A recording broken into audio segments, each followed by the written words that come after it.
This is the functional vessels, drinking vessels, etc. workshop. I apologize in advance, there will be a lot of booze references. These things do not have to be filled with beer and bourbon and whatever. There will be some tea talk. I just will tell you what I use them for, and we'll go into it from there. So I apologize, all I have to do is grab one bag of clay, and then we're set, we're ready to go. Some of these things I had to make in advance, and you'll see why. Some of them are a one-shot deal. We'll make them, we'll smooth them, they don't need to be trimmed, nothing. 10 minutes later, we have a piece. Some of them cannot be made all in one shoot. So believe it or not, last night at my house in San Francisco, I threw some pieces, and at the beautiful leather heart, I figured out how to put them in a box and bring them down here, which are some of these little flask and things that we're gonna make. I have a couple of examples of types of things I'm gonna demonstrate today. These are kind of the big three. Ooh, I'm missing one. The big four. Let's grab a bourbon tumbler. Whoa. So, those of you who know me, which many of you do, there tends to be a theme in a lot of my classes, and they're nice enough at Higher Fire to allow me to teach this class. Once a year, I will teach a class called Drinking Vessels. And we will do tastings. It will be very minimal, but we have actually made sake glasses and sake bottles. And by the end of the session, we'll have people sip out of a little paper cup versus out of a sake cup. Talk about why it is designed to be what it is. Is it hot sake? Is it cold? Do we have to make them different because of that? There's a lot of reasons we do what we do. I am a bit of a functionalist, and I think the function is more important than anything else, but we don't want it to be ugly or aesthetically unappealing either. So step one is making it for its purpose. Am I gonna put a cork in it? Like I said, does it have hot liquid inside? Does it need to be thicker so it can hold that? There's a lot of things that go through my mind. And then step two is I want them pretty. I want them glazed so they're easier to clean. The function continues on to later on. 6 years from now, is it still gonna exist in my cabinet, or did I make it so paper thin I broke it when I was trying to put it away? So you'll find my pieces tend to be not thick necessarily, but they're a little bit heftier because I use them daily. Water cups, beer glasses, pint glasses, whatever you want to call them. Of all the pieces I throw the most, this is always going to be what I sit down to throw. I don't know if you all ever do this, but you sit down at the wheel and you kind of like, what am I going to make today? For me, this is it. This is what I start with. Before I even get into throwing the plan for the day, unless I have like a pressing need and I need 12 plates by next week, it's like sketching. I sit down and I throw 6 bourbon tumblers or 6 tea bowls or 6 pint glasses, and it gets you into a rhythm. And to be completely honest, sometimes it's like, how am I throwing today? Sometimes better, sometimes worse. Maybe I need less clay because I'm really on it. I use a lot of sports references in these demos, even though I'm not a big sports guy. I love it. I'm not great at them, let's put it that way. I always give this example. I'm an okay golfer, but one time I was a great golfer for literally one round. And every time I hit a shot, if it was my 6 iron, I know it goes 160 yards, it went 180. If it was my 7 iron, I went this much, it went more. So I was just overshooting. It's the exact same thing as ceramics, golf and ceramics. No, it is important to figure out kind of what type of mood you're in. How are you throwing? So it's always good to throw a couple of just random pieces, in my opinion, before you get into whatever you're planning for the day. If you're really on it, the clay's the right dryness, you're really throwing well, you're in the zone, you might be throwing things bigger and thinner, so it's something you could try out and then move on to the rest of it. So I'm gonna jump right in. I had mentioned to a couple people as people were showing up, I'm a little lazy.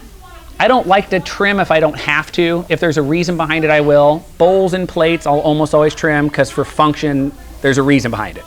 They're gonna fire better. That foot ring's gonna prevent them from warping in the kiln. They're gonna be stackable and this and that, whatever. But sometimes there is no reason. There is no reason in my mind to put a foot ring on a tumbler or a pint style glass, like a water glass. If it's fired to high temperature, you got the right glaze on it, it's watertight, there's no reason to flip it and spend the time to trim a foot ring into it.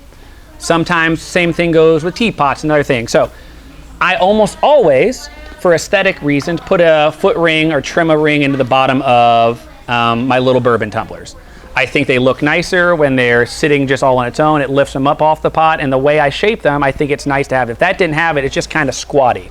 And they'd have to sit flat and they'd move around some. Has anyone ever actually purposely had one of those that it's like a bourbon or a little tumbler glass that moves? So we're going to talk a lot about techniques and function. I just taught the Flameware workshop last round, and I told people you may be bored when I say this is how we center. Most of us, I'm assuming, are past that point, but you may pick up a tip or trick that you don't use.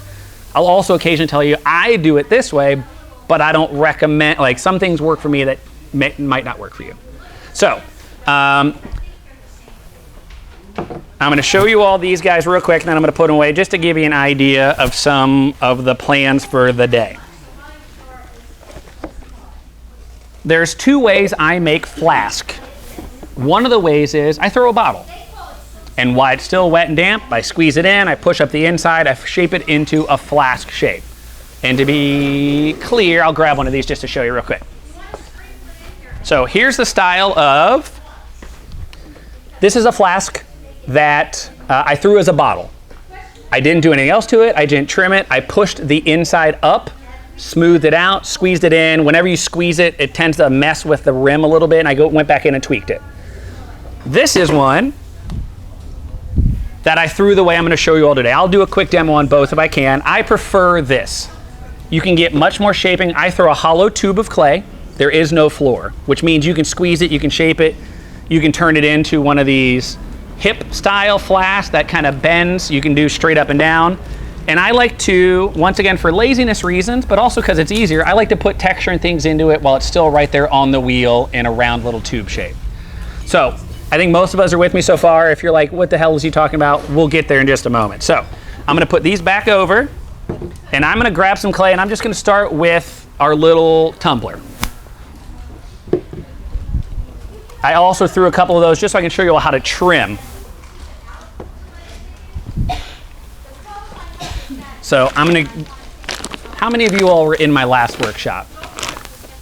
Oh man, you guys are going to hear some of the same jokes. I don't have that many, sorry. I'll try to switch it up. So, the same joke I was about to say, but I had to find out, was you should wedge your clay. You should slice it off, you should weigh it, you should get to the point. Especially once you know how you throw. A lot of people say, how much clay do you need to make a beer pint glass? And I say, well, I know how much I need, but I've thrown a lot of them and I know what thickness I want to leave them. I'm not going to trim it away. It really is different for everybody.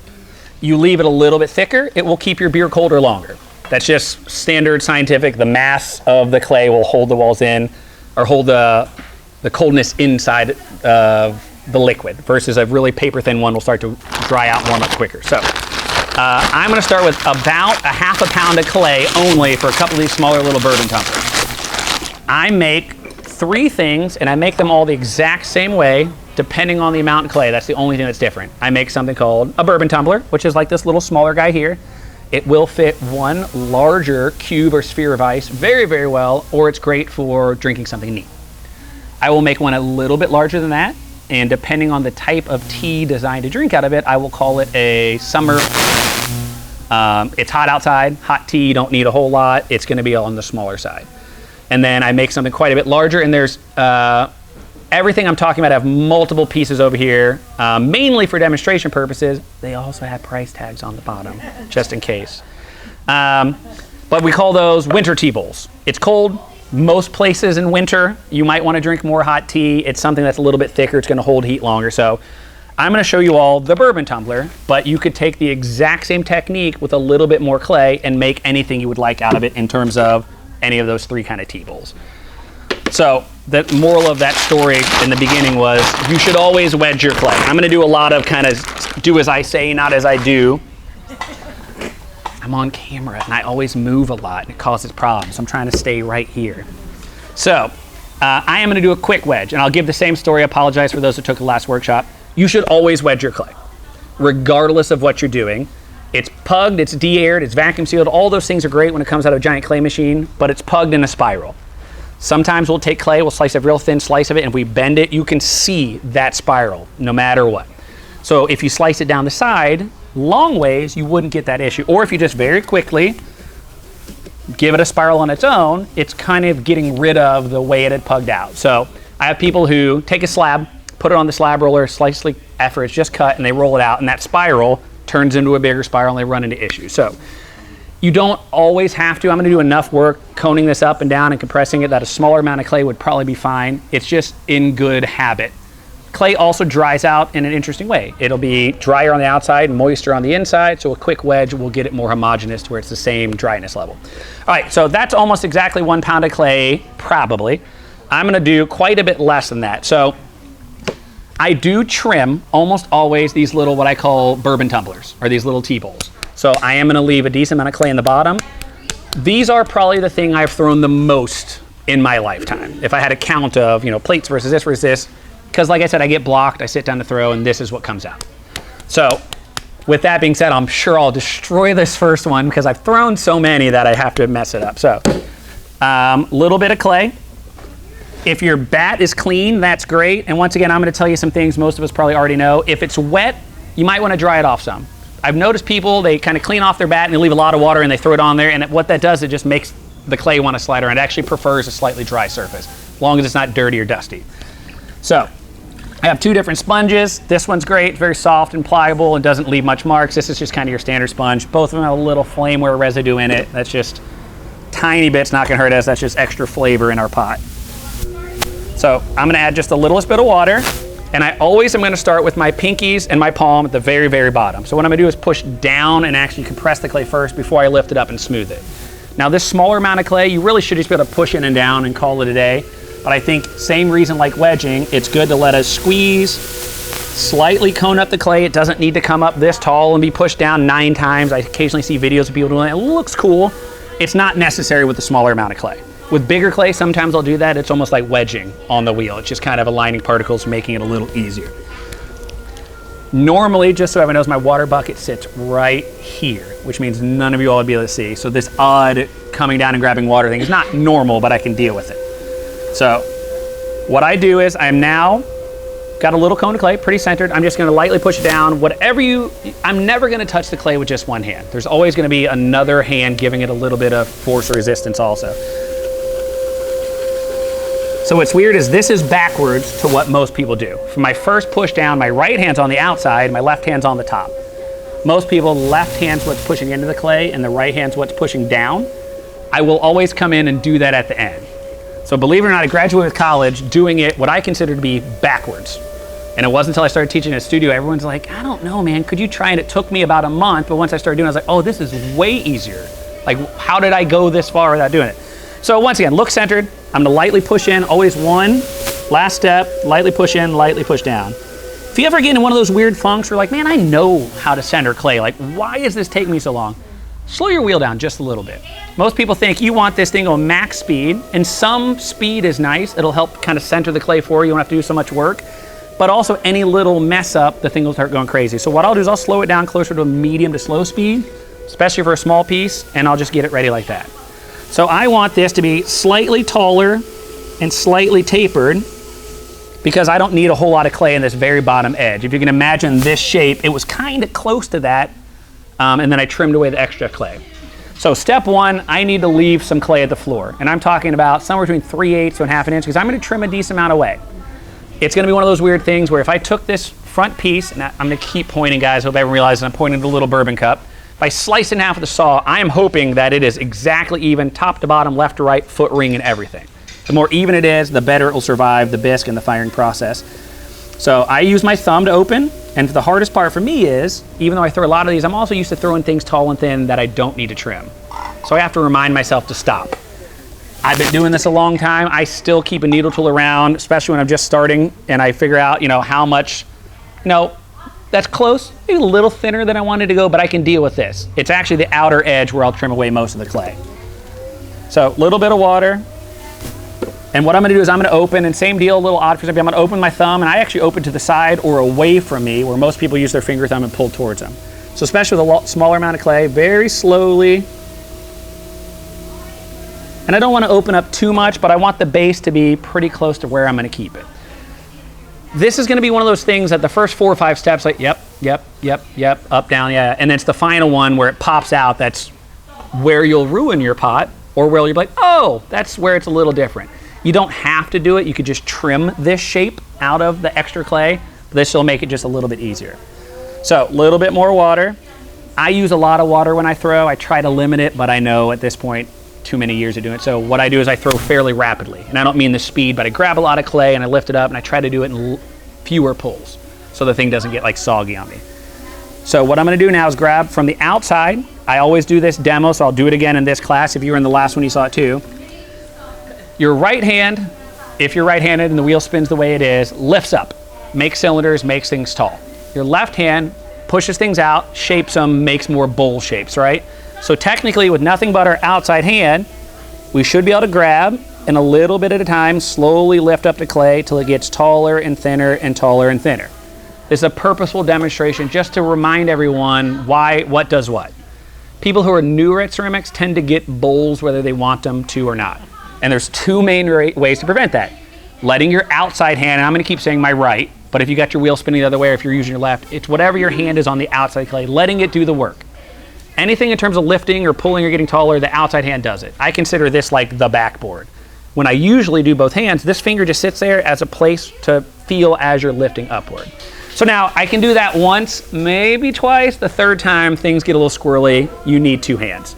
So I'm gonna add a little bit of water to the outside and I'm gonna go back down and I'm gonna lift up one more time. And once again, I'm gonna really grab the clay from underneath here. And this time I'm gonna let the left hand take over a little bit and I wanna open this up some because it's gonna be a little bit like a cylinder that's open at the top. So I'm gonna squeeze and left hand starts to lift up and out. And then I always compress. If you take your time and throw, when you get to the top, a lot of people let go too quickly. Always make sure you get a couple of rotations with your finger still on the clay. And then always a little compression. I call it the little H or the bridge. One finger on the inside, one on the out, and a little compression down. It'll prevent you from having to constantly cut off that top rim when it gets uneven. Certain times it's gonna, for me, when I throw bottles, you'll see it, I'll probably have to cut it off 2 or 3 times. It's just the way I throw bottles, it happens. But for a simple cylinder shape, you should be able to throw it without losing any clay once you get it down. So once again, a little bit of a little bit of water, and this is where it's gonna start to really differ. I've actually got this kind of close to where I want. So I'm gonna take my right hand and I'm gonna really push in. So I'm gonna start by pushing in, and I'm gonna take my left hand just above it on the inside, I'm gonna push out. And what it's gonna do is bring this edge out. Do I get the concept? So I'm gonna do one more pull. I've got it kind of the height I want. I started with about a little over half a pound of clay. I'll still be able to thin it a little bit and shape it a little bit, but this is where kind of the magic happens. Down on the very bottom, I'm gonna push in. And then with this hand, I'm gonna push out. So you can see how it started to take that rounded shape. This is what I consider the typical shape, at least for me, with these little bourbon or these little tea bowls, is it's rounded on the bottom. It's got that nice foot ring. We'll get into trimming them in a little bit because there's some things I think people do wrong in terms of too small of a foot ring and it kind of wants to wobble. So normally I would have just continued that pull straight up. So I'm gonna push out, keep lifting, and then I'm gonna let my right hand push back in. I kind of want it to have this like hourglass shape. So it's all about where do we push. The left hand pushes it first, pushes it out. Right hand will push in the middle to push it in, then the left hand will push out again. I'll come in and shape it with a rib also. So, it seems like I'm adding a lot of water, but as I kind of sit and chat, it dries up a little bit. For a small piece like this that only had a couple pulls, it should be fine. So this is where my right hand will start to push back in. And I like to go kind of quick and haphazard and get a little bit of fluidity in that top section. So it's like you're making a tiny little vase, and they're all different. And this is my favorite thing. If you sit down and try to throw 5 the same, that is very difficult. I've tried it. You can get it to go. I throw 10, pick the 5 that are the closest. It's easier. But what I like to do is throw them all a little bit different. It kind of gets my juices flowing. I throw it, I come in. A lot of times, this is where I have fun. Like I said, it's kind of like a sketch. I'll come back in now, put a little bit more movement into it on purpose. Here's where we get into drinkability, functionality. I could slice this off and be done. It's kind of the shape I want. Anything that's ever going to come to your lip, touch your mouth while you're drinking, you want to thin it out and you want it tapered out. So instead of vertical, let's pretend it comes to a point like this. You want it coming to a point out some. So say the whole top of the piece, we're going to make it too thin on purpose, where you think to yourself, that would literally slice my mouth if I drank out of it, and then we're going to round it off. So this slightly thinner point and it's slightly tipped out makes the liquid flow out of the cup a little bit better. We don't want to go too thin because once again, at least in my house, I have hundreds of these things stacked up on top of each other everywhere. We want it to be sturdy enough to survive, but we want it to be functional when we drink out of it. So I'm just gonna take 2 little damp fingers, and right here where this rim is, I'm gonna use both hands to just slowly thin. And I don't know how well you all can see that. It actually is now coming to a point. And then what we're gonna do is, it seems counterintuitive to purposely make it go to a point and then get rid of said point. So I talked earlier about how my favorite thing in the world is a piece of plastic as a chamois. And I had one right here somewhere, but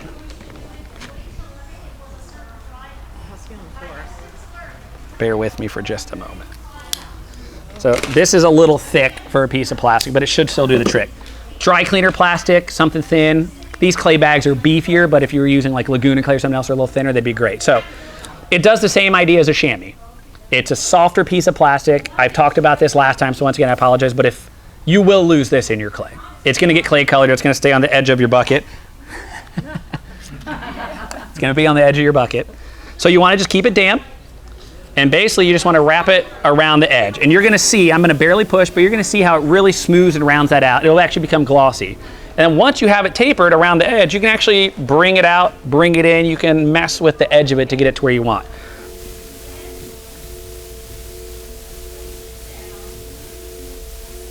So, thinner, but not as thin as it was, rounded, and when I was holding it, instead of straight up and down, I actually brought it out so the entire rim turned sideways some. So it's got that flow.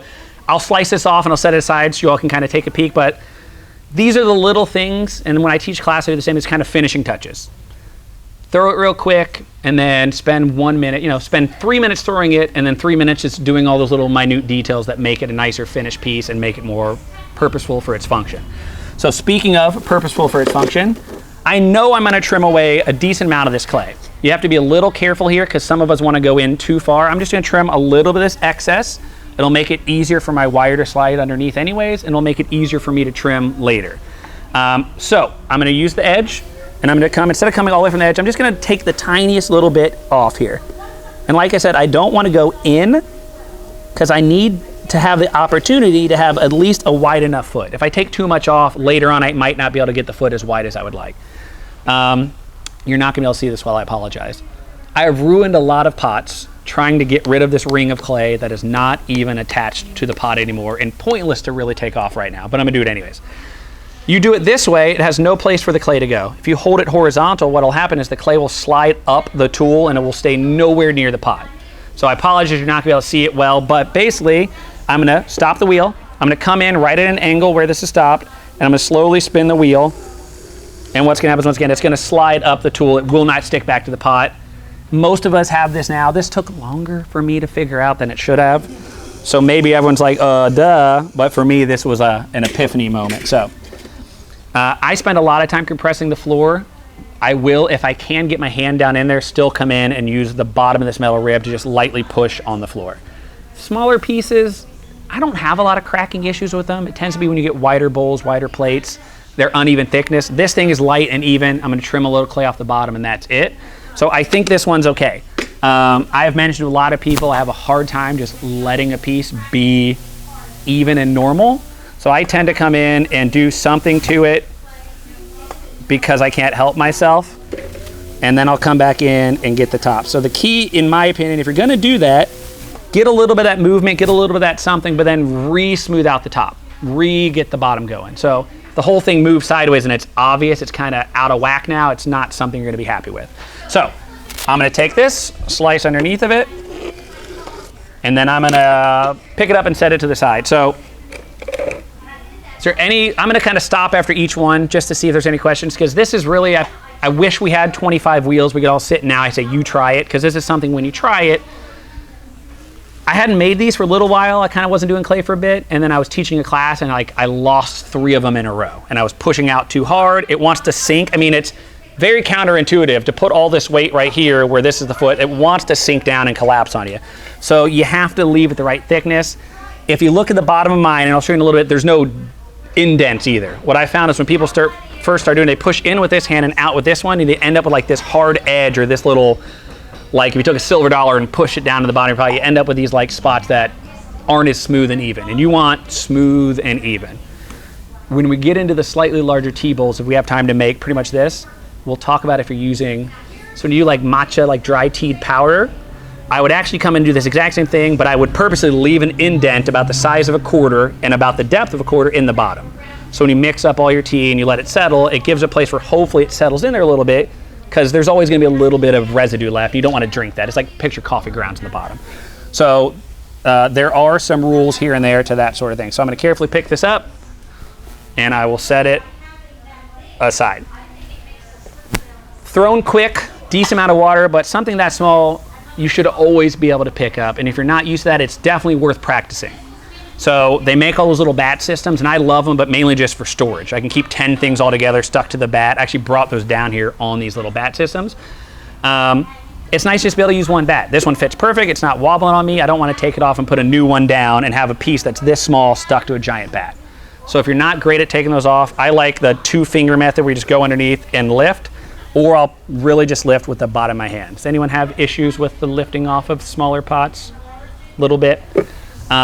It's worth just working on. There are ways to do it, ways not. If you use a lot of water and your piece is thin, obviously it's more difficult. If you're throwing open pieces, it can be more difficult. For smaller ones, it should be good. Everyone good so far? All on the same page? All right, so that is a slightly larger version, but as a remembrance, this is going to be like 11 or 12% smaller when all is said and done. And I like bourbon, and I like a decent amount of it in my cup. So if you guys don't know, sorry, I should start with this. I'm Shawn. I am from Kentucky, hence my love of bourbon. I'm also the general manager of this place, so I run the shop. So I have access to a lot of clay. I think our clay is wonderful here at Clay Planet. I like a lot of Laguna clays. I like things from Quail. I like things from Aardvark. Just depends on what I'm doing. I was throwing really big pots for a while. I loved the big white from Laguna. Like that was my clay of choice. When in doubt, though, this is a free plug for Clay Planet. I think Bravo Buff is probably the best clay out there for like a utilitarian all-purpose clay. And that's what I'm using now. Has sand and grog, but it's not overly gritty. You can do functional wear and bring it to your lip and not feel like sandy little gritty bits, especially if you round out and smooth. If I took every clay in our studio or our shop and threw them all to the best of my ability, like 1 pound amounts, the only ones I would throw better were the higher grogged clays. Sculpture Raku, Orion Stout, Sold 860, some of those others, because grog makes it easier for me to throw, but they'd also be quite a bit groggier. So this is my favorite all-purpose. If you've been doing it for 20 years, it's great. If you're new to ceramics, it's great. So this is a really good one for this functional wear too, because you can do a lot with it and it's smooth enough to handle what we want to do. I do a lot of wood-fired, which is why you'll see a lot of the kind of glossy, kind of crusty wood ash little appearances. So this is really, really nice for that. All right, so I'm going to throw now the body of the flask. We had talked about, actually, I'm sorry, I'm going to throw a bottle, and I'm going to show you how we squeeze it in to make a squeezed bottle, and then I'm going to show you how we do a flask by throwing a hollow tube of clay. This is the easier, and you think I'd like it better because I'd mentioned my laziness, but I actually prefer, I don't like waiting. I don't like putting parts together. I don't like moving over to the hand building area and do it, but I do like the way these flasks come out, so I'm willing to do it for that purpose. So, same deal. It's about a pound of clay. Nobody saw that. Little more than a pound. So I'm going to throw a bottle. For workshop's sake, it might be a little thick, but I don't want it to collapse. I want to show you all what's going on. So I'm going to throw a bottle. I am going to squeeze it, do some things to it, so maybe we'll get this just to be a little bit bigger. I'm going to walk you just through how I throw a bottle, but then we'll get into how I squeeze it for a flask. If you don't want to turn yours into a flask, you can end up with just kind of the bottle here. So, same deal, little bit of water. Is that a bad idea? Probably. It's actually making me use less water, so maybe it's a good idea to like put that bucket too far away for me to grab. So hopefully everyone saw I just grabbed a chunk of clay and threw it on top of the other chunk of clay. It's one of those, like, it'd probably be fine, but it might cause some issues and air bubbles and things as I'm throwing.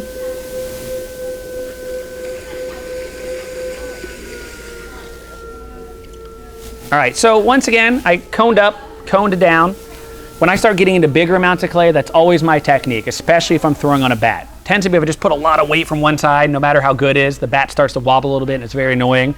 So this cone up technique, I grab the clay, I squeeze at the bottom, and as I work up, I continue to squeeze. Hard, but not so hard it stops spinning between my hands.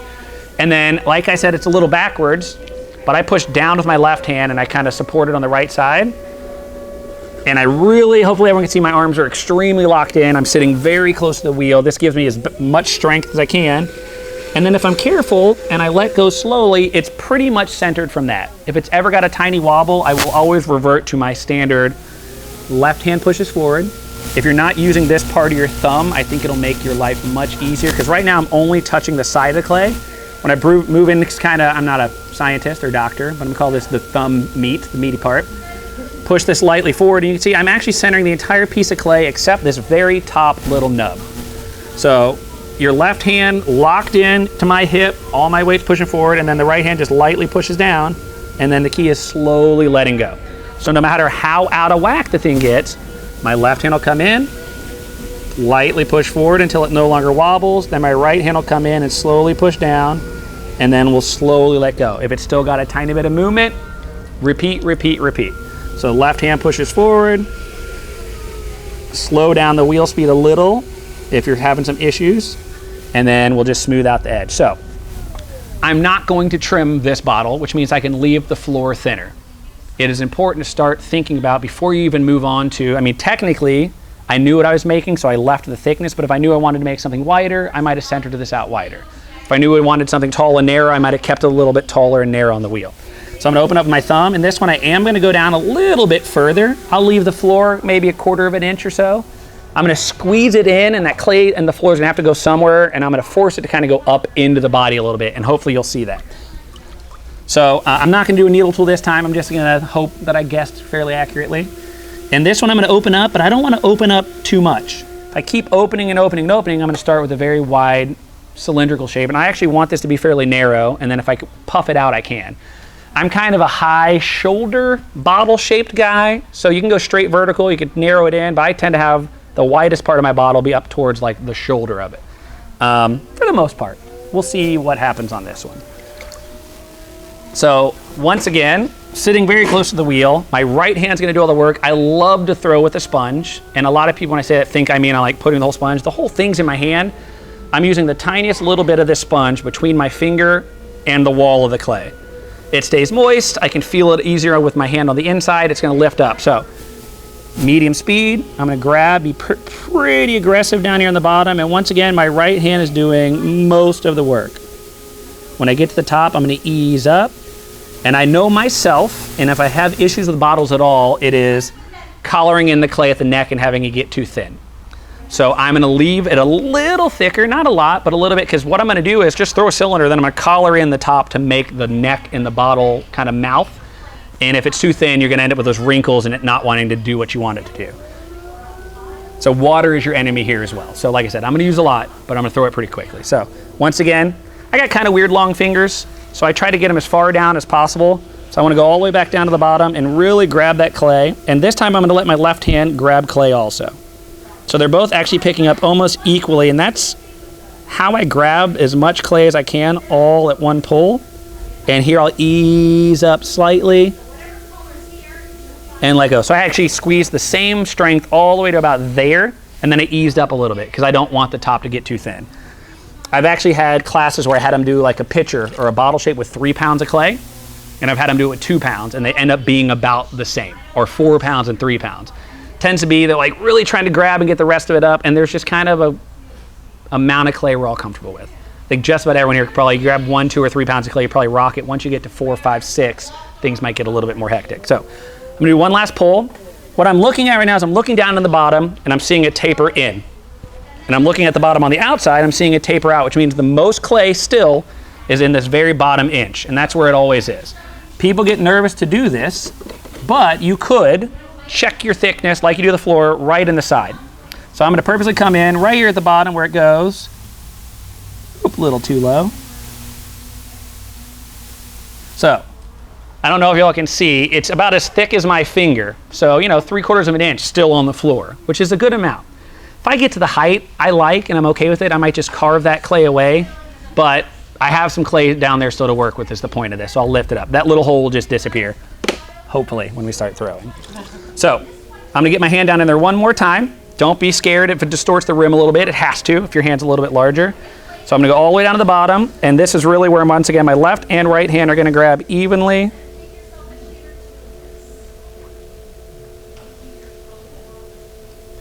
So it's a little odd. My hands aren't connected anymore. It's a little uncomfortable. So as soon as I get to a point where my fingers are long enough that I can lock them into my body and touch my hands together again, I will.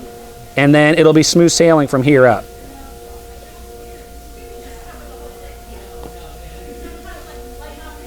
And once again, easing off the pressure. So, cylinder, nothing too fancy.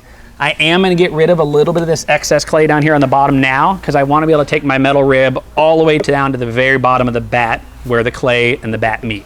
So, wooden stick tool, still a decent amount of clay. You'd be surprised how much I'm going to cut off possibly. So, certain pieces I'll wait to the end for this because I want it to be supported with all the extra clay. This one, because I'm going to want to shape from the bottom up, I'm going to go ahead and cut off this extra clay.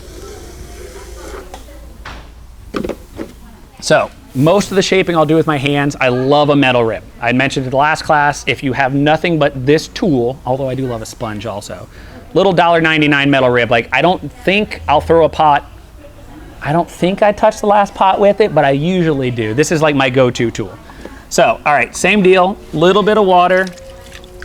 And when I'm doing this, it looks like I'm putting on a ton. I'm just putting on enough to wet the inside and the outside. There's nothing worse for me is when everything's going smoothly, you hit a dry patch and it starts to want to stick on you. So I'm gonna go all the way down to the bottom. And instead of pulling straight up and down now, I'm gonna shape. I'm gonna let my left hand push out. Once again, I mentioned this in my last class. You can shape. If I put my hand on the inside and just pushed out, it's gonna thin the walls because it's stretching it. If I lift and squeeze up, it's gonna thin the walls because I'm pulling it up. Now, if you do both at the same time, you can, just realize you're like double thinning your walls at the same time. So I'm squeezing to make it thinner and I'm stretching it out. You could run into some issues if your walls are already thin. What I like to do is, it's fairly even thickness right now, and it's still pretty thick. I like to shape as I go. If you know in advance where you're gonna stretch out your bottle, you might leave more clay there. If you threw a perfect even cylinder, top to bottom, and then you decide in the middle you're really gonna stretch it out, it's gonna be much thinner there than the rest of the walls. It has to be. So I tend to do is usually 1 or 2 pulls, and on that last one, I would have started to shape. That way, when you slice in half later, you tend to get more even thickness because you're shaping and stretching at the same time. So all the way down to the bottom. I'm not gonna stretch this much, but I do know there's the most clay down here. I'm using the flat edge of this and I'm curving it to make it take the shape I want.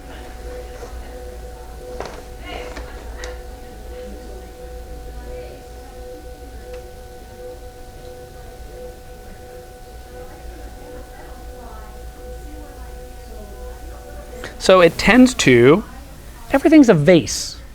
Little bourbon cup, smaller vase. As for right now, this is a little vase shape. What I'm gonna do is start to collar it in. One of the keys is trying to keep this as narrow as possible as you're doing all these steps, which is difficult. My hand's on the inside, it's touching both parts, spreading out some. Easier to collar in if it's already narrow to begin with. So, once again, at this point, water only on the outside, and I'm gonna get rid of the water in the middle, because at one point we're gonna collar it so I'm not gonna be able to get a hand inside of here anymore. So I'm gonna get the water out of the inside. And what I'm gonna do is start to collar in. And you have to baby this just a little bit. I'm gonna start a little lower than I think I'm gonna need to, and I'm gonna squeeze in and lift up at the same time. You always wanna be moving upward because gravity will help this not wanna collapse on you. So a little bit of a squeeze here, and then I'm gonna carefully lift up. It likes to stay round. If as you're doing this, you got like 3 points of pressure and it turns into a triangle or a square, the whole thing wants to get a little off. So what I do is I usually do 2 hands and I overlap them. So one's on the top, one's on the bottom, so no matter what, I have enough pressure, and then my other hands are underneath supporting. No matter what I do, underneath of it, it's gonna start to get a little wobbly. There's a fine line of when I'll stop and correct that and when I'll allow it to keep going. So I'll kind of watch it. If it feels like the whole thing's gonna collapse on me, I'll come in with the metal rib and I'll push it up against this edge to really strengthen that. I think I can get one more little pull in there. So I'm gonna grab right here. Once again, I'm gonna squeeze in slightly and I'm gonna lift up. Now, everyone see the shape change underneath? It's not a big deal, especially if we can still get a finger on the inside. What I'm gonna do is just round this shape off and get it right up against the shoulder here. And you're gonna see, I did one for stretching, but this is where I really like to start shaping the pot and make it take the shape I want it to take anyways. Also the reason I love this metal rib, and it's got the little tiny edges to it. So I'll actually shape and I'll bring it right up against, you can see it started to make a little lip. If you look at any of my pots, they're never a fluid transition. I don't know why. I have to put in like, this is the body of the pot, this is the top of it. There's always, it's like a neck meets shoulders. Yeah, he's wearing a little turtleneck here. So depending on what you're doing, this could be it. You know, little vase. This could be a bud vase. This could be whatever. So there's a lot of shapes that can come from this same kind of demonstration of a piece. So once again, I'm going to squeeze lightly underneath. And I'll collar it. It might start to go. I throw it like I'm going to throw it at home. I could have left it beefy. We threw it thin. This is, believe it or not, when I'm sitting at home, it does the same thing. It'll crinkle a little underneath, we'll fix it, we'll go back in, we'll do it again. It'll crinkle a little underneath, we'll fix it.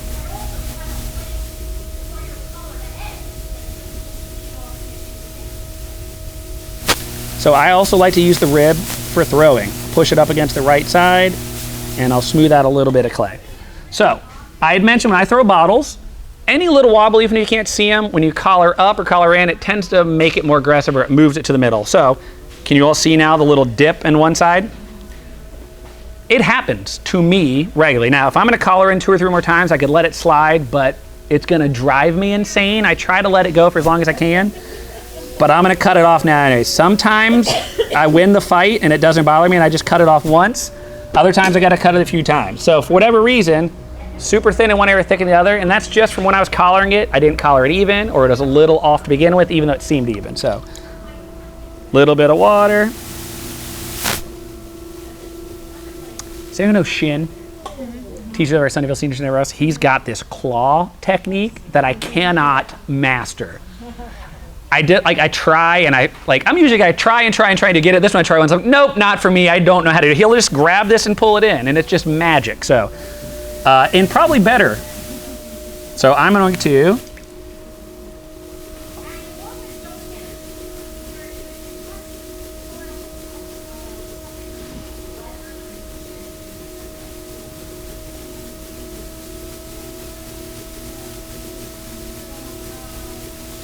So it takes a little patience. If you throw it thin, the thickness you're going to want it to do, at least for me, you got to get past a little wall. Like, ooh, it's going to sink on me. I get to the point where I've got it. Now, at this point, it'll be much easier. So I'm going to compress. This really strengthens the shoulder. Usually I'll come in from underneath and see if I can get this to look nice and round and even. And this one's going to, I'll warn you, it's going to look a little more like a canteen. This is going to be a bigger one when I squeeze it in. This is like I need water in the desert. It's not a big thing for camping.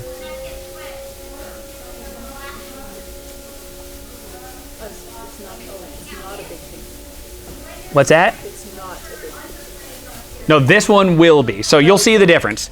Imagine the width of this already, squeezed in. This is going to be pretty wide. And when I get to the other one, you'll see why I throw such narrow tubes. Whenever I teach this workshop, it tends to be I'll make them because I made enough, and I'll throw it kind of thin. I'll end up with a kind of more narrow, like what I would put in my pocket as a flask. The rest of the class ends up with very wide, just because it's difficult.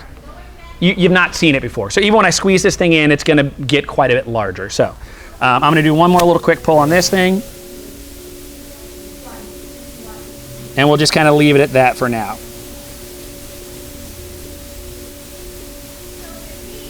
So depending on how you've thrown, how wet it is, how dry it is,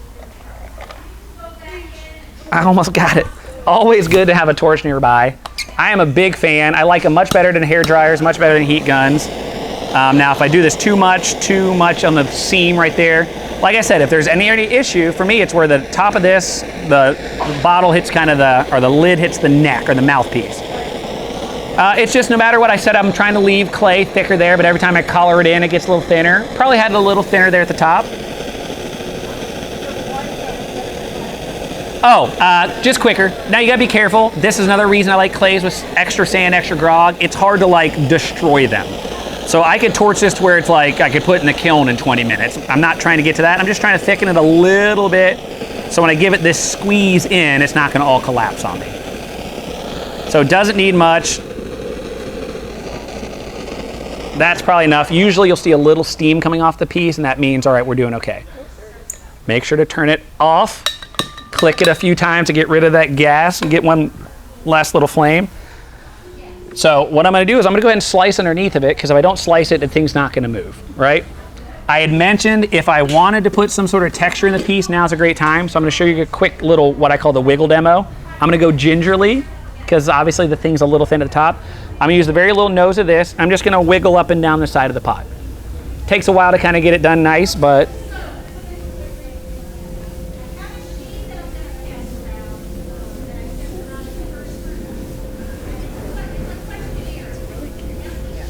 So I'm a big fan of one quick dip and one glaze, or simple one with another on top. This texture will let glaze fill in and make it look like it's two.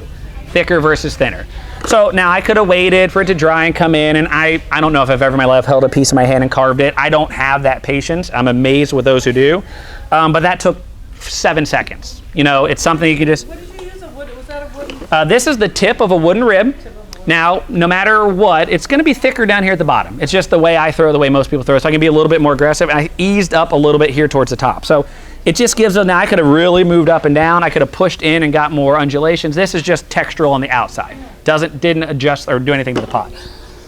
All right, so I'm going to slice underneath of this one. You'll see how canteen-like it'll be in just a moment. All right, so we're just gonna give it a squeeze. I mean, there's not a whole lot of rock. I know people who take like 2 boards and do it, so it's a little more even. That works nicely. You could do it even. You could push on one side more than the other and get more of like, once again, that kind of hip pocket where one side's got a little undulation. So I'm gonna start at the bottom. Now what's gonna happen is weird things are gonna happen right here and right here. I'm squeezing from one side and the rim doesn't know what to do. Because I'm squeezing everywhere else and the rim's still a circle, but everything else is turned into an oval. So I'm going to squeeze, and I'm going to lift up, and you can see the rim, I don't know how well everyone can see this, the rim ovals out some. So when I'm all done, all I'm going to do is push here and here to re-round out the rim. Now when I said it'll get quite a bit wider, you can see this is a big old fishing flask or something at this point now. So, and I know I keep saying flask, I use them for all sorts of stuff. I have one up there. I made some stuff for the flameware class, and I put a big pot of veggies in that, and I've got a spicy vinegar in it with like a little pour spout, like you would use for olive oil. Any little bottle, anything, and we'll talk about that in a minute to get the shape right for a cork or for one of those spouts, but anything like that can and will work well. All right, so as of right now, the bottom hasn't moved at all. If I want to squeeze the bottom in as well, what I'll do is I'll go ahead and put an indent the same direction that I'm kind of from here to here, the same direction I'm squeezing the whole piece in. If I don't, it's fine. It won't get super narrow. It really won't squeeze itself in unless you do this. So I'm going to go ahead and force it. I got to make a little place for the clay to go. So I'm kind of nudging it, making a little indent. So, and then when I squeeze it, it's like, oh, go there. You're trying to like pre-tell it where to go. If I get any cracks in this entire pot, I'll give you one guess where it will be. Dead center right here in the middle. So I'm not only going to squeeze it in, I'm going to spend a lot of time going back and forth and compressing, because what's happening is that clay's doubling up and getting twice as thick right there in the bottom. Should be even thickness anywhere else. It's a little thicker there, which means as it dries and shrinks, 1, it's going to be sitting on that, so it will be limited with its ability to shrink, and 2, it's going to be thicker there. So what I tend to do is I'll use a tool or my finger and really spend some time compressing right there. A lot of times I'll get these little superficial cracks. You fill them with water, you blow in it, you look through light. It doesn't go its way through. It's just relieving the tension from that much clay. So if you're going to attempt this, this is definitely something worth spending a little bit of time on. So now that I have squeezed it in, I can actually squeeze it in more. And this is where I could decide, do I want to curve it in here, make it more like a little hip flask, or I want to keep it even. So, and once again, when I'm all said and done, because this top, let's see if I can show you all. See how the top's also oval now? When you're all done, it'll lift up the shoulders a little bit too. All I'm going to do is push here and here. And it'll round that very top back out. So once again, this is a little bit larger, and there's a reason I don't make them this style as much. It's easier, and if you spend your time, you can make really nice flasks this way. Like I said, the one I showed you, I think it's okay. I prefer the thrown open tubes where you can attach all the parts, because you can get any shape you want. You're going to have an open tube, you can carve it, it'll be nice and even with the thickness. So I'm going to move this off to the side also. I do like how the little wiggles like accentuate themselves when you it was a little round, but when you squeeze it, you get like more like a canvas where the front of it all wiggles itself out. All right, so I have the tubes over here so I can show you how to assemble them, but I do want to show you how to throw. It's weirdly difficult. Is there anyone here who has never gone all the way down to the bat and opened up and made a cylinder of clay with no floor? A couple of us have never done. All right. Like anything else, it has its good things and bad things. The hardest part about it is you don't have an entire piece of clay this big around stuck to the bat. You only have a ring. So if you throw like I do, which is a little aggressive, you could lift the entire thing off. There's nothing holding it onto the wheel head. So I'm gonna grab another chunk of clay. Also, you're throwing it with no floor. You can get away with using less clay to make something bigger because usually there's another couple ounces of clay down in the floor. So I'm gonna just grab myself a chunk or two, do a little quick mini wedge here.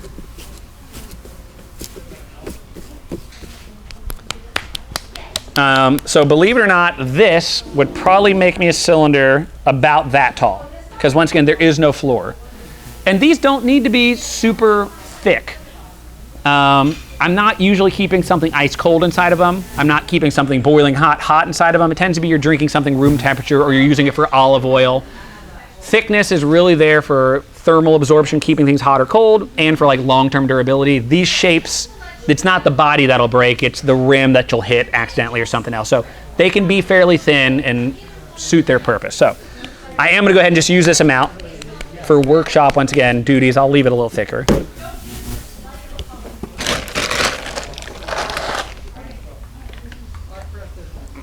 Does anyone have any questions so far? We got a little bourbon tumbler, we got a little squeeze bottle flask in there.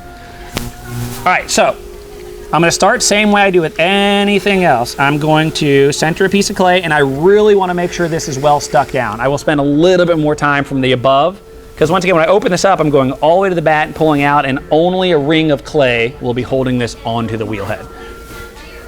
So I'll, one more time, kind of squeeze down to the bottom. Now, this is something else I'll do that's different. I want it to be narrow. And once again, you'll see why. I don't know how well, some of you can't see, I apologize, but there's this little flask with the wiggles, the body of it right here. It's got the same wiggles. That started as a very narrow tube. When you squeeze it, literally it's almost doubling the thickness because that clay has to go somewhere when you squeeze it. So same deal, you start out with something wide, you're gonna end up closer to that big canteen we have there. So after a lot of experience teaching you this, throw them thinner than you would think. Not the wall thickness, but like the diameter. So the reason I bring it up now is if I center it out low and wide, I'm gonna start with something that no matter what, the base is gonna be fairly low and wide. I have actually, yeah. So I don't like cleaning extruders. They're great tools. Has anyone ever seen the trick where you put the clay in the bag and extrude it out? Oh, everybody needs to take a class with Scott Jennings.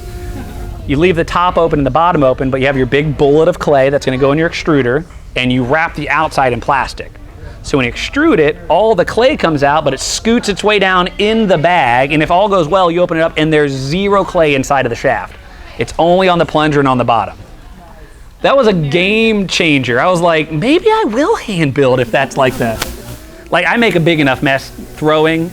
If you all ever actually saw me, like I've been barely here and I've taken over like a 30 square foot area here. So anyway, I'm going to cone it back up a little bit, and I'm not gonna push down as hard as I normally do. I want this to be a little bit taller and a little bit more narrow. So left hand on, right hand down. Clear away a little extra clay at the bottom. I'll use my finger to smooth it just to get it as even as I can. It's got a tiny wobble in it. At one point, you realize you can kind of live with a tiny wobble. So I'm gonna open with my thumb, and I'm gonna go all the way down. I'm gonna compress this a lot as I'm doing the process. This little donut of clay is gonna keep getting compressed because once again, it's just a little bit of clay holding it onto the wheel head. So, little squeeze, and I didn't open it. I don't know if anyone saw that. I want to make sure everyone else. I put my thumb down all the way to the floor. I might pull out a tiny bit, but you're not opening it up like you normally would. I'm just gonna pull straight up this tube. So once again, here we go. Tiny little bit out just to make sure it's even. That's it. I'm not opening this up in anything. It doesn't need to be a bowl. It doesn't need to be shaped. I'm just throwing a narrow tube of clay. So sponge. Here's where I get in trouble. I mentioned I kind of pull aggressively, try to get it done in one or two. I got to baby it a little bit, especially down at the bottom. So what I'll tend to start doing is I'll just leave. I won't go to the very, very bottom. I'm gonna put a line in here. Does everyone see that? I'll pull from there up. I'll leave the bottom thicker. I could slice it right there. I could cut that off later. I want something to hold it onto the wheel head. Now if I keep throwing from the very bottom, I'm gonna run into some issues.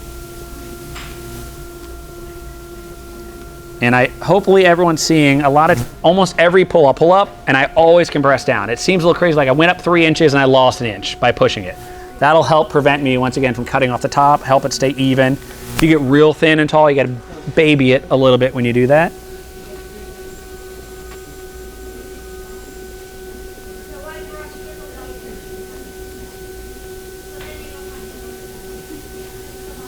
I've never been really good with throwing sticks. This would be a time if you have the ability, because at some point my hand's not gonna wanna get in there, and I'm gonna have to do like I did with the bottle. Put my hand in to throw it up and then collar it back in. I'll do it one time so everyone can see, but if you had the ability to use a stick or something on the inside and lift, if you're good at that, this is the perfect time. You're not shaping, you're using it as like your fingers on the inside. I'll just try to get down as far as I can.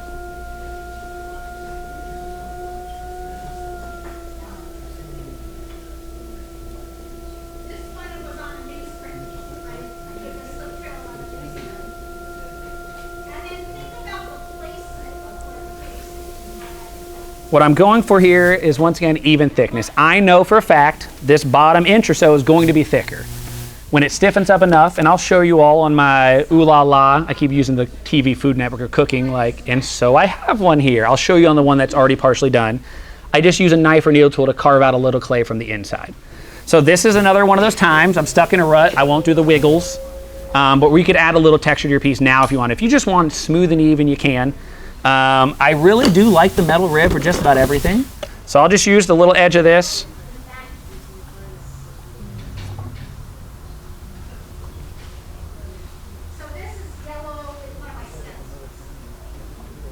So, a little funky at the moment. It's okay.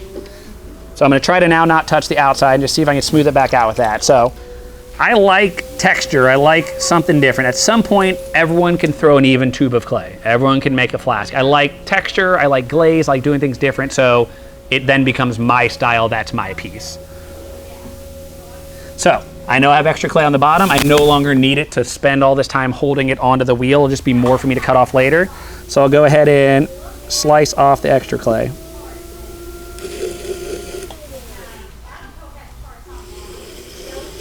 Tubes are wonderfully easy to pick up, although I just put a lot of texture into it. If I push too hard, it can cause some issues. So I'll dry my hands off, I'll slice it, and I'll move it aside. And it does or does not have a bottom? This one does not. Now, at the very bottom, it's going to be fairly thick, but it comes down, same deal as earlier. I'm looking down to the inside. It's got this kind of V-shaped, but I'll hold it up so y'all can see. It'll be one of those ooh-ah moments. But I did dry my hands. Hopefully everyone saw as good as I could. So there's a little water down in the bottom. It's okay. We're going to lift this whole tube up. So, like I said, quite a bit thicker, I think, without seeing. Fairly beefy down at the bottom, right? So I usually would just let this stiffen up, and I would come through and use a needle tool or a little fettling knife to carve away the extra clay to get it fairly even thickness. A little bit of that clay at the bottom, I'll show you in a minute, is nice for attaching it to the floor. Whether you roll out a slab or you flatten out a little piece of clay, it's nice to have to grab some clay to push it into whatever you're attaching it to. So I'm going to move this guy off to the side here as well. I'm going to show you two more quick little things. Throw in the little spouts. So basically we're going to do 4 parts to this body. We throw the tube for the body. You can't see it. I don't know if there's 4 or 5 just little spout pieces over here. And I flattened out on the wheel a big flat pancake. This is definitely something you should do at the slab roller. I always just flatten out a pancake of clay at the wheel and compress it and use that as the floor. It is easier to roll out a slab, bring it over here and do it. So somebody was asking, like, isn't it hard to make those little things? And weirdly, it kind of used to be, but now I kind of throw them off the hump, if that makes sense. So I'm going to try to just throw 1 or 2 very, very quick little spouts. And I like to throw, like you see there, I only have 3 bodies. I have like 6 little spouts or like mouthpieces. And I kind of try to interchange them. Sometimes they look better when they're taller, sometimes they're shorter. I do them wider or more narrow. If I have a really thin diameter of the top of my pot, but the spout I made is this big, it doesn't quite fit, so it's good to have some options.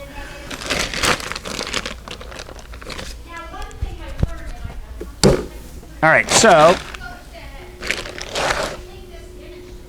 see, there's always some sort of FedEx, golfing, everyone's got their story that like brings it back to ceramics. I'm gonna say that next time. Like, so you're throwing this bottle, think about FedEx. I think hers is about shipping. Like why to make a piece for shipping purposes. Now that's things Lynn has had to think of when she's shipping pieces.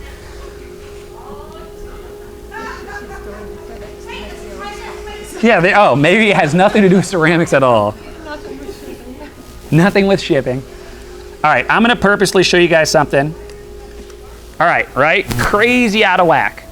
I don't usually do this, I throw it centered. All I need to be centered is this little top nub. Whoop. Not that one. Not that nub, the next nub. That was pre-nub.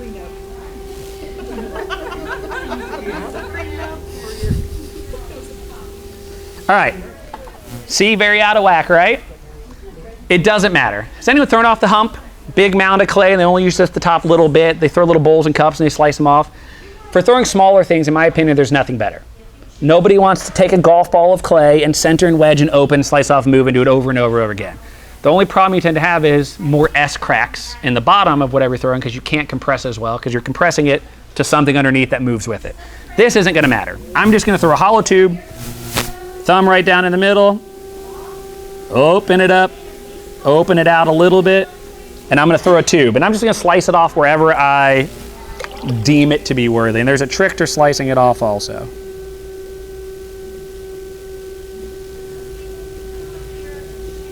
So, flask, this is a good time to start thinking, will my mouth come to this piece or is it just gonna get a cork? Is it gonna get an olive oil spout? If you don't know, there's some things you should do. This can't be sharp if you're gonna drink from it. Same deal we talked about earlier, rounding it off, having it taper out so you can actually drink ice cold lemonade, whatever you're gonna drink from it. I didn't say this, the camera's not gonna help me out here. Metal detectors for baseball games don't pick up ceramics. So had you sneak in your flask of bourbon to the A's game, yeah, they're never letting me into another A's game. All right, so this is where my finger is right now, all the way down to the bottom. I'm only gonna use part of this.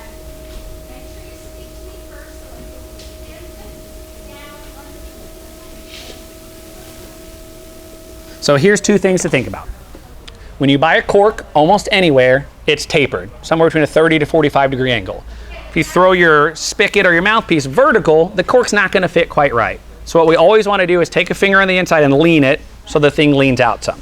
So what I'll do is I'll make it a little bit more narrow first, then I'll lean it. Just in case it's something you're gonna pop the cork out and drink, we wanna round off that edge. So once again, none of these things really matter if you're gonna just put an olive oil spout in it or something else. I love making ceramic pieces to go in there, but they never fit as well as I would like. A lot of people will make a cork and they'll make a ceramic little lid to go with it to kind of tie it all together. I've done all of those things and I tend to just pop a cork in it. So here's what we're gonna do. We're gonna collar it in slightly, make it a little bit thinner. And then what we're gonna do is compress the top so it's even. And then we're gonna take one finger on the inside and just lean it. So once again, this will shrink about 11 or 12%, but that's enough so the cork will stick inside because once again, wine bottle corks are fairly vertical, but everything else you're gonna buy has an angle to it. So I'm gonna cut off the little tiny uneven rim. And I will use my magical piece of, I told you, it is the most easily lost, there it is. Needle tools, always, I don't know if everyone does, it rolls right under the thing. And then for me, this. I stopped using the chamois because in a second they were gone. I tend to keep this right on the edge of the bucket, but that's also where I wipe off my slip and on my hand, so it just disappears. So once again, thin that up a little bit, let my left hand lean out, same idea as angling it. I could actually angle it with just this little tool. Round off, and then let the left hand push out some. And you can see kind of this nice rounded angled spout that a cork will fit in. And the good thing is 3 or 4 different sizes will fit. One of them will fit just right, but the bigger ones will just stick out more. The smaller ones will drop down in. Okay, so you don't have to be there very exact on the size. You don't. Just go to the cork store. No, you go and you just find the one that fits. I do, like I said, there are some lucky things about working here every single day. I've got a row of 17 corks of different sizes. In the most part, there's 2 that almost always fit what I'm doing because I leave them a specific size. Okay. Every once in a while, I make the mouthpiece quite a bit smaller. So this was vertical. This was before I learned this slight angle trick. So inside, this is straight up and down. This cork fits, but it drops down a little bit too far in there, in my opinion, and the next size up doesn't fit. So very rarely will you run into an issue. This is where I ran into it, and once again, I made this years ago, and it's before I realized that kind of angled trick for the corks. Does that make sense to everyone? I mean, do you sort of shoot for something knowing that it's going to shrink? I mean, do you shoot for eye at like 1.5 inches? Yeah, I picture in my head right now, if I sat a quarter right on top of this, it won't go inside, but it would sit the exact same shape of like this so you thing. eye about a quarter. Yeah, which is maybe about 1 inch across, because I know it's going to shrink some, and mainly I'm eyeing it also based on the body of the pot.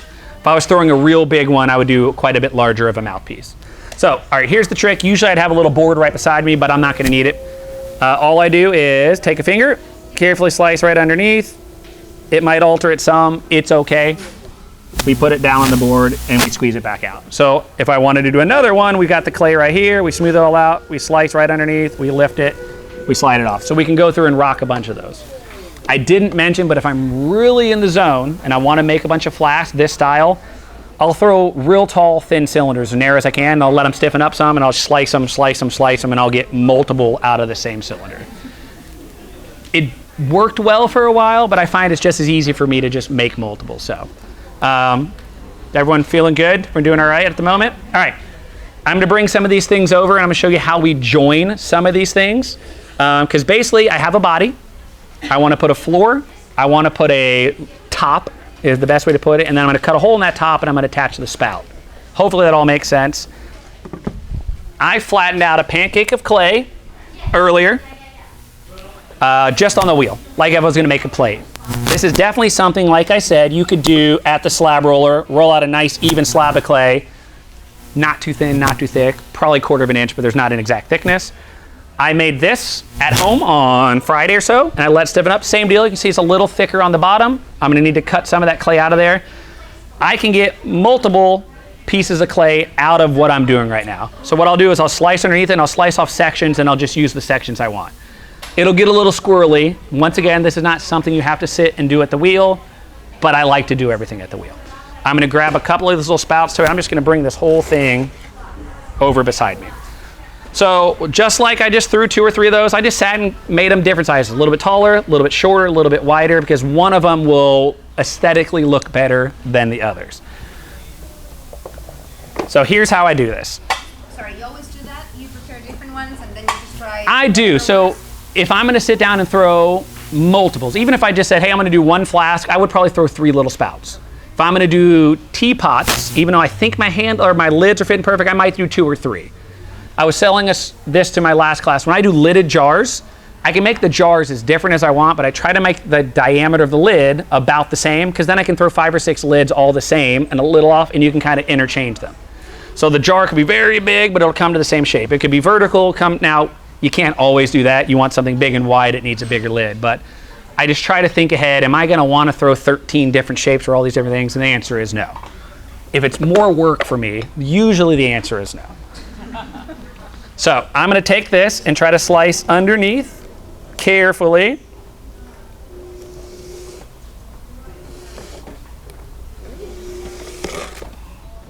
All right. I do want it still stuck on here within reason, but I wanted to slice underneath it. So here's what's going to happen. I'm going to take this, and I'm going to figure out how much of it I'm going to need. And then I'm just going to move this whole piece of clay aside. I'm only going to use what I've got here. So needle tool. Doesn't have to be perfect, just to make sure I have enough.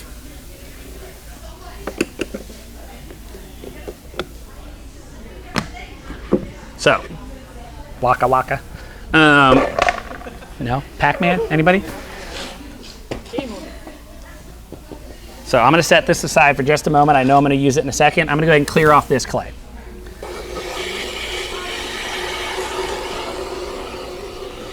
That was so satisfying. So, a little bit of water right here in the middle, and I'm going to put a little bit of pressure to get this to kind of stick down so it doesn't move. Now, I'll be able to move it a little bit. So, here's what I'm going to do. I'm going to double check. I'm going to trace the outside. I still need to do a little work on the body of the actual flask itself. It's a little thick on the floor.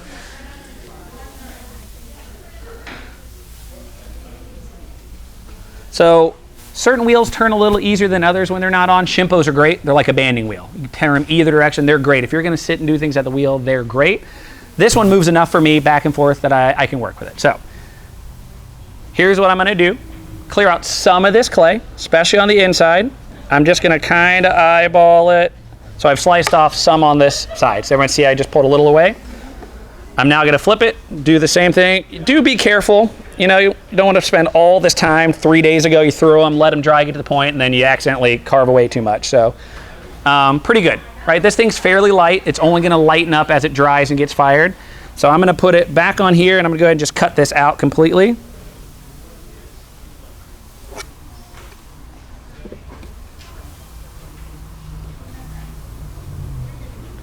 And I have noticed when I do it on the wheel, because I'm leaning down at an angle, I'm watching, I tend to cut at an angle. I try to not do that. You want this to be fairly vertical. If you cut at an angle, you're going to end up with like a slightly tapered floor that doesn't work out. So try to come in and smooth it out this way. So I'm going to pull this back off, and I'm going to scratch and score really, really well this entire side. I've cut it to where it fits a certain way. So if I'm going to move it around a lot, I might go in and just give myself a guideline. Notch, notch, this is where it sits. If later on I spin it and I try to do it this way, it might not fit quite as well. So I'm going to score up this outer edge, and I've talked about this, and we'll keep talking about it. Little tiny tic-tac-toe board's not going to do it. Really, really score up the surface. Picture Velcro, two pieces that really intertwine, and they get hooked together, and that's what's going to do the trick here.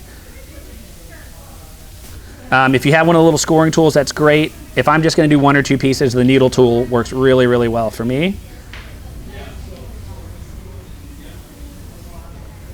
So this piece is fine. I don't need a lot of overlap, but I have done it in the past where, once again, when I throw this piece, I'll leave a little bit of extra clay, like a little extra off the side, and I can use that clay to push down into this, or I'll cut this a tiny bit bigger and use that clay to go into the rest of it.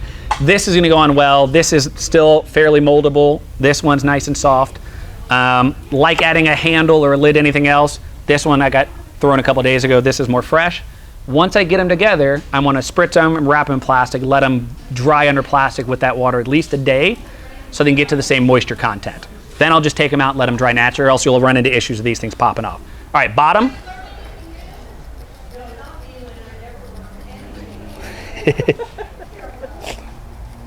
All right, so scratch and score.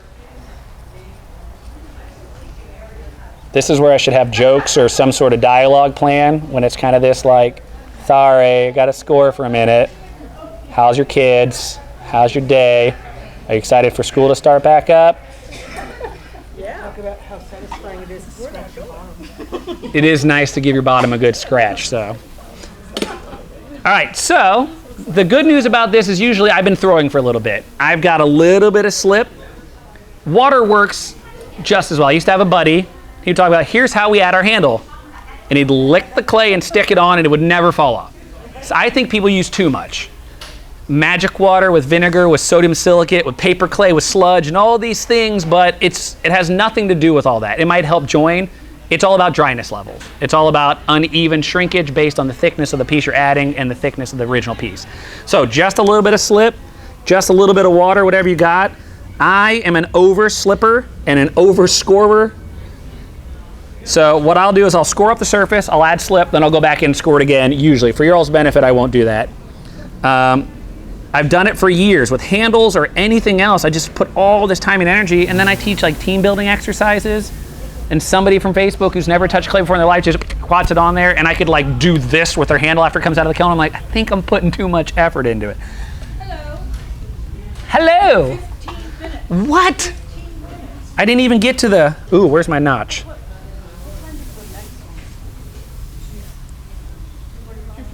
Actually, it's 11 minutes. 11 minutes.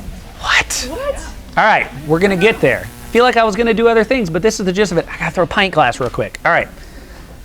So, push it in. I use my wooden stick tool, and I use, actually, believe it or not, the sharper part, and right down to this very bottom edge and do this. I'm carving away a little bit of clay, but what I'm also doing is really compressing the two together. I just want it to stick enough for now. I can always come back in and smooth it out, do a little bit more, but what I'll do is I'll take my time going back and forth, really trying to make sure it's stick. The old Velcro-y scratch and score, water slip, the weight of this pushing down onto it should help. If you can reach the inside, it is beneficial. It's always weird that this is the only tool that works for me and you have to hold it by the sharp part, but I'm gonna go to the inside and just go around this edge because nothing's smoothing the two clay bodies together on the inside. So it doesn't have to be anything magical, just enough to also give the inside a little bit of loving. Because I can. What's that? I have put a coil. It's a little bit more difficult with the shape. What I tend to do is I'll drop a little piece of clay in and I'll push this into it and pack it down. I'll drop it in a little piece. I haven't had a lot of issues with these coming apart, so I tend to just give it a little extra loving. I've done it where, I've not done this step and they've been fine. This is just extra security so I can sleep tonight and not think, oh dear, what the hell. It's gonna slip out of the bottom and I have to chug it.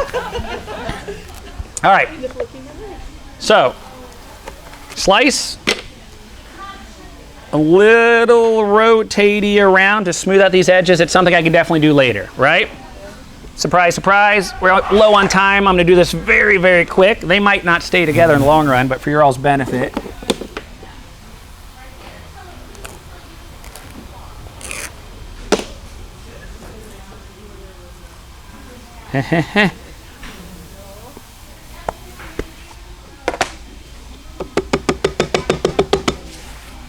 So we flip. We do the same thing. I'm gonna go a little quicker through this round because I do want to show you the full process because this is fine. I think people would have figured this out.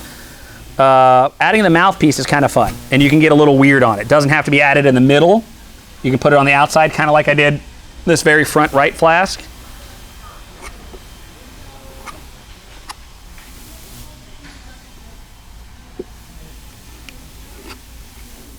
All right, so same deal.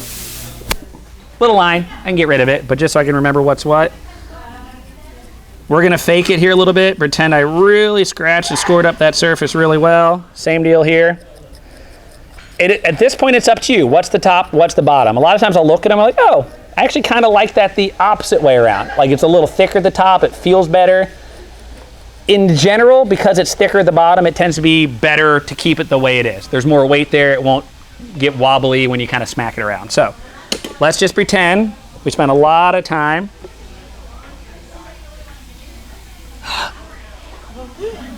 Could have really blown the whole thing just right there. So close. All right, so same deal. This weird trick, if you come up with, you leave this workshop and remember nothing, this works wonders for some reason. You're getting rid of a little of the extra clay, and this tool pushing up against the side of it is joining the two pieces together from the side. So I will still do a little up, down kind of magic.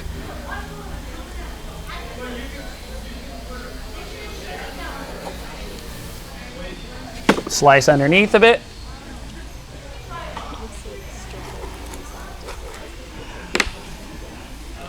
And same deal, I'll just use my thumb on this one to lightly smooth it around. So here's where the fun begins. We haven't had any yet.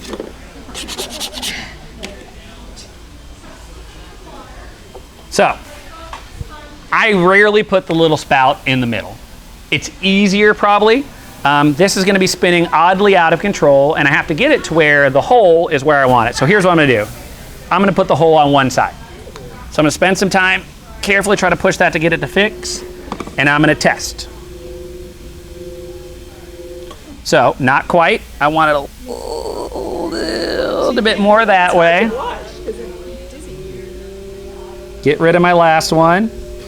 Now when I finally get it set, I'll use lugs of clay to hold it in place because I'm gonna put some uneven tension on this. All right, that's pretty good. I'm gonna leave it. So here's what I'm gonna do. Grab some little chunkies of clay. And I gotta be careful because this is not quite leather hard, it's a little soft.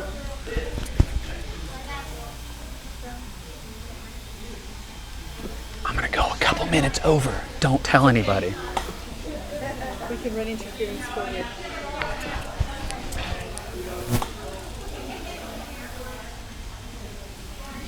All right, so here we go. You wanna know what's really funny? I forgot and I just remembered, this is T2 clay, the body. And this is Bravo Buff, the top, the bottom, and the spout. Should be all right. I've done weirder things. All right, so I'm gonna cut this, and here's the real trick. I have to cut it at an angle. I do not want this piece of clay falling inside. It is a pain to get it out. It's the same thickness, so even if you can stab it with a skewer, it's never gonna get out of there, so. Oh, you leave it inside and it becomes the rattle. Yeah, the rattle, you freeze that thing.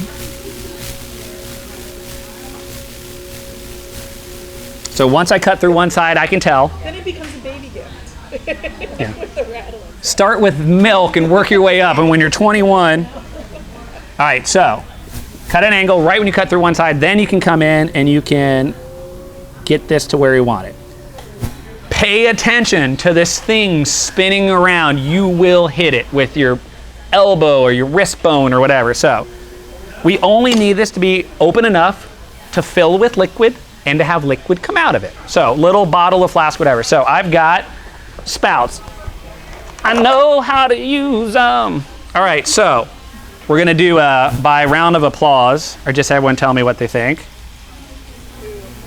Little oil canny, right? I've made this with real tall ones for like watering. It's kind of cool. All right, so that's a no. This guy might end up being the winner. We shall see. Pretty close. All right, that's a yes, possibly. Another big guy. That looks like a boat.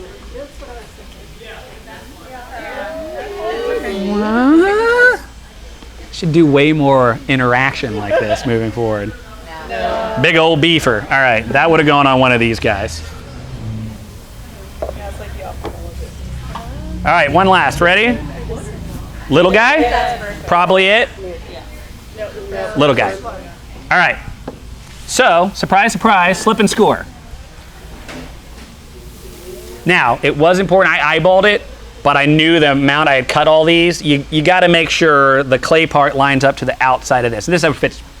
It was like this one was designed for it or something.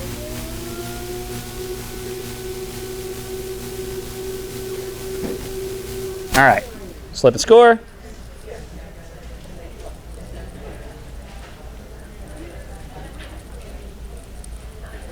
Slip and score.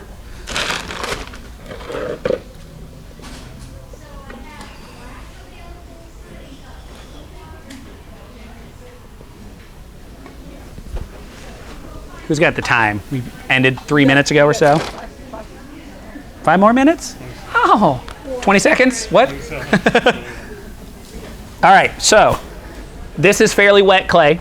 Same, some of you were here for earlier, sorry. Same thing like adding a knob. I don't want to push down too hard.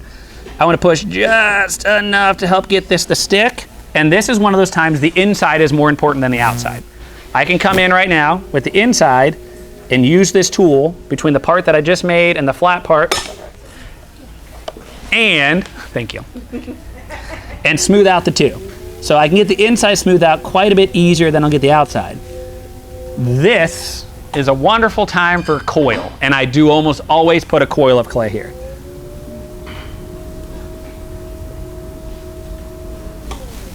So let's all just pretend, yada, yada, yada. We rolled a coil, we wrapped it around, that's it. I'm just gonna use the back of this needle tool for a moment.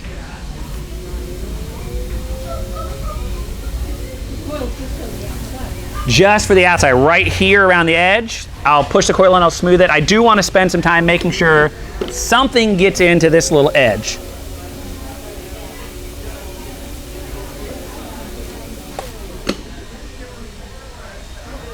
So, final stutches, even better than touches. They're called stutches. Final touches are always finishing touches. I made a little line in here at one point, smooth it out. I had to squeeze this after I put the texture in, so I had some little marks. I'd come in and tweak that some. You don't want anything sharp. So usually a damp finger, and right around these edges, and that's our kind of flask for the day. There's a million ways to make these. This is my favorite. I need to get to 2 very quick things, and I'm gonna get to both of them for you. So, I'm gonna throw a quick pot. This is my second favorite thing to throw. And I throw them quick, so it's okay. So bourbon tumblers, little tea bowls, that's number 1. This is the pint glass. 3/4 of a pound of clay for me. A pound is nice too. Just remember, you can start with a little bit more, and all of a sudden you throw it too tall, just cut off the top inch or so. It's always better to get the weight up than out.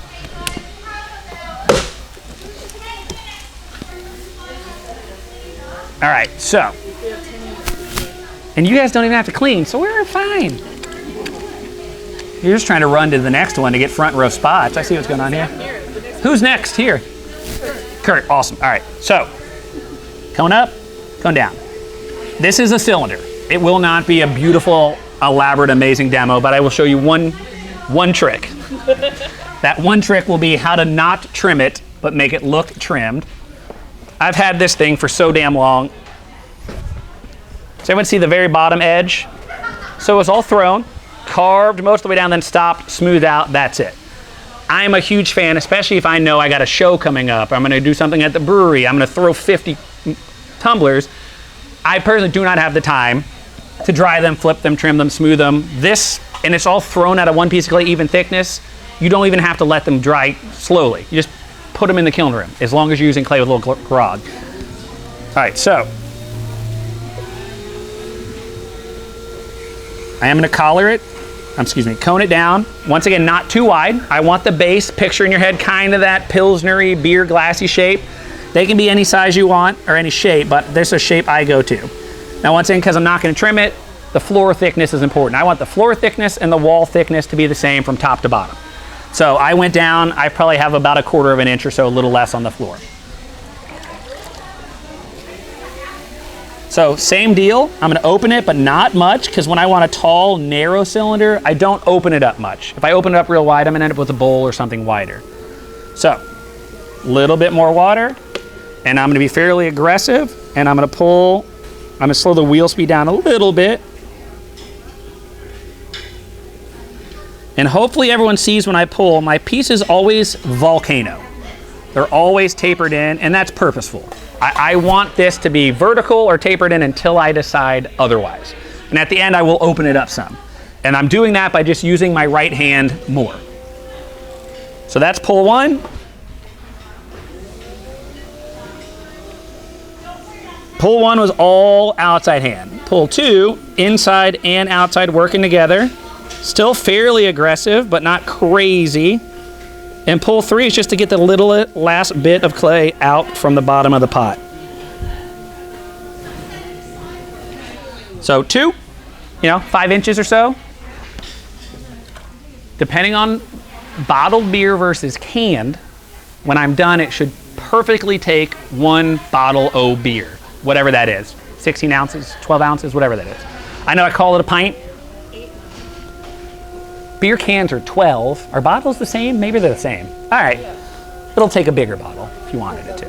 Depends on the bottle, that's true. All right, last pull, once again, all the way down to the bottom.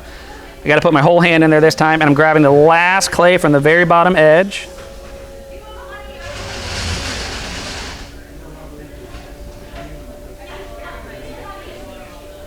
And I'm gonna ease up some. I don't want it to be too thin, and I was getting to the point where this would have been a pretty... Thin is good for some things. It is not good for functional drinkware. I mean, it's just gonna break on you. It's not gonna keep your drinks cold.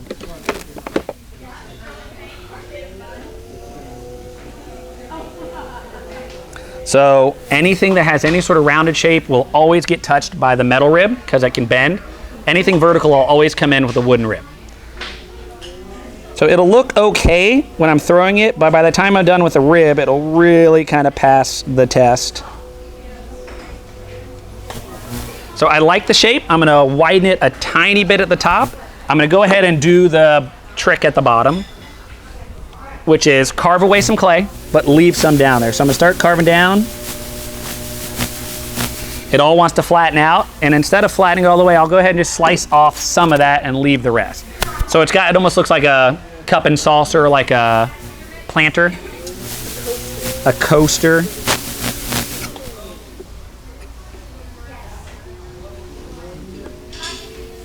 And what I'll do is just use a sponge.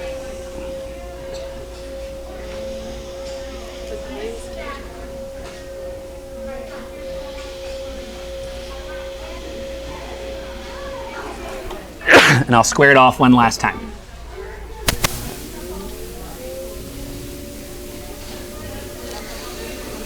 So it just gives the impression of a foot ring or a foot or something else different to it. Also, if you look at the little cup, great spot for glaze to stop. Whether you wax it there or you dip it right to that edge, it does, like she said, a glaze catcher, does just give a good spot for like, oh, I should not glaze right there.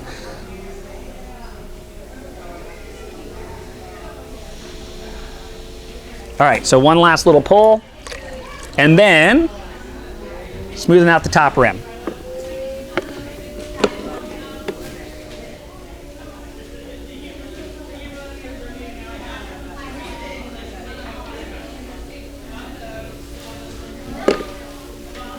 They say drinkware, you should be able to get your nose in there. So I don't go too narrow, like your lips to your nose should be able to fit inside. If you go too narrow, it's bumping. You can't get that aroma. The bourbon things, seems like I just make them. I've made 12 billion different ways.